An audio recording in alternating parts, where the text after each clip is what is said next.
Supreme court of Pakistan کے ججز نے آج اپنی حد تک اس ملک میں آئین اور قانون کی بالادستی کے لیے ایک جوائنٹ سٹیپ لیا ہے، اور اس سے کوئی خوش ہو یا ناراض ہو اس سے غرض نہیں ہے. اس کو ایک پیپل آر پیئنگ یعنی ٹریبیوٹس اور ہیٹس آف ٹو دی ججز. انہوں نے جو قانونی نکات تھے، اور انہوں نے ساتھ یہ بھی کہا کہ یہ جو خاور گھومن صاحب وہاں اسلام آباد کے طرف 53 پیجز جو ڈال دیے کہ اس کے ضمانت کے کیس پر، اور اس کا فیصلہ ہی کر دیا، اور پتہ نہیں کیا ڈال دیا. یہ کون سا اصول ہے؟ تو یہ آج ایک لینڈ مارک ججمنٹ ہے، اور میرا خیال ہے اگر we should not jump to conclusion, لیکن اس کیس دے وچ کھودیا پہاڑ تو نکلیا چوہا. چلو ناظرین، آج ویسے بھی بڑا دن ہے، خاص طور پر چودھری غلام حسین صاحب ہمارے جو فرنٹ فٹ پہ کھیلتے ہیں، ان کی برتھ ڈے ہے. ہم ان سے بالکل نہیں پوچھیں گے ان کی کون سی برتھ ڈے ہے، کیونکہ ہمارے لیے وہ I take M as a teenager, کیونکہ ان کا دل ابھی بھی ایک ٹین ایجر کی طرح ہی دھڑکتا ہے. میں آپ کے پاس آتا ہوں، آپ دونوں سے میرا سوال ہے، آپ اس کا جواب دے دیں کہ بقول ایک گورنمنٹ کے پروسیکیوٹر آج جو ہے رضوان عباسی صاحب، وہ اپنی پٹاری میں سے کیا چیز نکالتے، کیا کیس لڑتے وہاں پہ، اور جو ججز کے جو سوالات انہوں نے پوچھے ہیں اس کے جواب میں وہ ان کو کیا کرنا چاہیے تھا؟ دیکھیے، رضوان عباسی صاحب کو جو کہ انہوں نے بات نہیں کی، جو وہ کر سکتے تھے، وہ یہ کر سکتے تھے کہ پہلے اپنا آرگومنٹ دینا تھا. جب ایک سائڈ کے اوپر یعنی جس نے بیل اپلائی کی بھی ہے وہ اپنا ایک موقف دیا نا، تفصیلی دیا، تو اس نے اپنے جو گراؤنڈز بنائے اس کو آپ نے کاؤنٹر کرنا تھا. اب آپ نے سپوزٹلی کہ ججز کے کوشچن ہی ہے کہ سپوزٹلی ججز نے کہا کہ سائفر جو ہے وہ ڈی کوڈ اگر ہو گیا تو وہ سائفر نہیں رہے گا.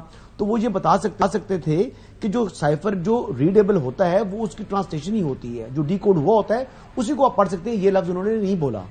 اب رضوان عباسی صاحب کو بولنا یہ چاہیے تھا کہ جی چیئرمین تحریک انصاف نے خود کہا کہ مجھ سے کاپی جو ہے اس کی جو ٹرانسلیشن کی تھی مجھ سے گم ہو گئی ہے، پھر وہی امریکہ میں جا کے پبلش ہو رہی ہے.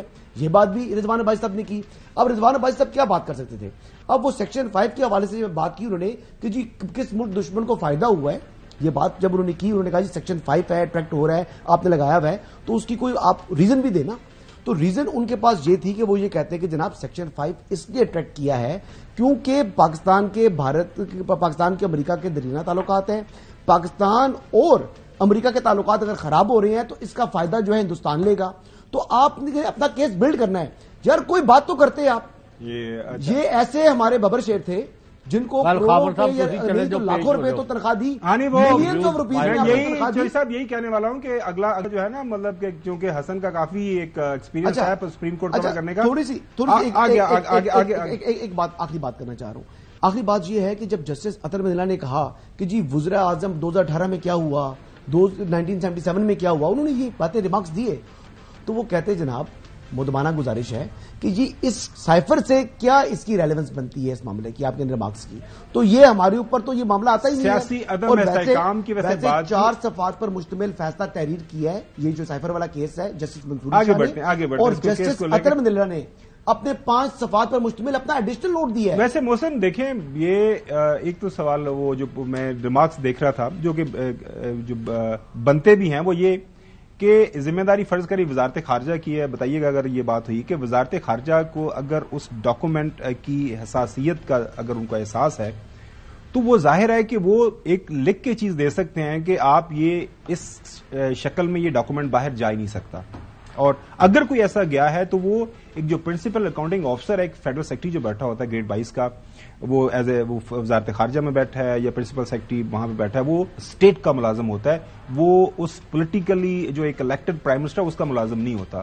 تو انہوں نے کہا جی انہوں نے کیا لکھ کے ان کو کہیں دیا، ایسی کوئی بات ہوئی؟ بالکل ہوئی. یہ بینچ کی طرف سے یہ بھی ریمارک سامنے آئے، اور پھر یہ بھی کہا گیا جسٹس اطہر مدنی صاحب کی طرف سے کہ اگر کوئی جو اوریجنل کاپی ہے سائفر کی اگر وہ وزارت خارجہ سے کہیں آگے پیچھے ہوئی ہے یا باہر گئی ہے تو اس کی ذمہ داری بھی پھر وزارت خارجہ پر عائد ہوتی ہے. تو یہ آپ جو ہے وہ ان پر عائد نہیں کر سکتے یہ معاملہ بھی، یعنی کہ یہ آپ سابق چیئرمین پی ٹی آئی پر یہ معاملہ نہیں ڈال سکتے. پھر گواہان کے حوالے سے پروسیکیوٹر صاحب جو ہے وہ بھی کوئی ایسی چیز پیش نہیں کر سکے. جو دفعات لگائی گئی ہیں سابق چیئرمین پی ٹی آئی پر وہ دفعات جو ہے وہ گواہان کے کسی بیان سے بھی وہ سزائے موت کی دفعات جو ہیں وہ صرف بینچ نے یہاں تک ریمارکس دیے کہ وہ پھر مفروضوں کی بنیاد پہ لگ رہا ہے کہ یہ دفعات بھی لگی ہیں. تو جب آپ کا 2 سال کی سزا تک کا کیس ہو تو پھر یہ انڈرسٹوڈ ہوتا ہے کہ آپ کی موسٹ لائکلی بیل عام طور پہ ہو جایا کرتی ہے. تو اب دیکھیں پروسیکیوٹر بھی جو ہے وہ اس طریقے سے شاید اپنا کیس ایکسپیرینس کورٹ رپورٹر آج یہ جو ضمانت ہوئی ہے اکثر یہ کہا جاتا ہے آپ دونوں ہیں کورٹ رپورٹنگ کرتے رہے ہیں آپ کر بھی رہے ہیں کہ جو ایک آرگومنٹ پی ٹی آئی کے وکلا بلڈ کر رہے ہیں کہ آج کے اس سماعت کے بعد یہ جو غبارہ ایک بلڈ کیا گیا تھا سائفر کیس کا اس میں سے ہوا نکل گئی ہے. آپ کی کیا اسسمنٹ ہے؟